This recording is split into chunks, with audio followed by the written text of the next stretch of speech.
దాని తర్వాత నువ్వు వెళ్ళిపోయినావు. దాని తర్వాత రాజశేఖర రెడ్డి గారు ముఖ్యమంత్రి అయ్యారు 2004లో. దాని తర్వాత ఏం జరిగిందో చెప్తా. 2004లో రాజశేఖర రెడ్డి గారు ముఖ్యమంత్రి అయ్యారు.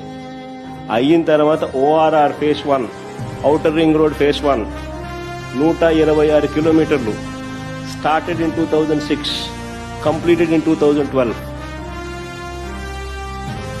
We changed the Hyderabad city.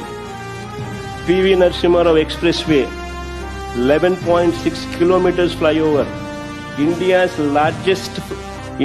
largest flyover, started in October 2005, completed 19th October 2009. Rajశేఖర Reddy గారి హయాంలో. GMR International Airport, started March 2005, completed 23rd March 2008. ఇవన్నీ రాజశేఖర రెడ్డి గారి హయాంలో స్టార్ట్ చేయడము, కంప్లీట్ చేయడము. 2004 నుంచి 2014 వైఎస్ఆర్ గారి 2 టర్మ్స్ లో, అందులో మొదటి టర్మ్ లోనే ఎన్ని కంప్లీట్ అయినాయి.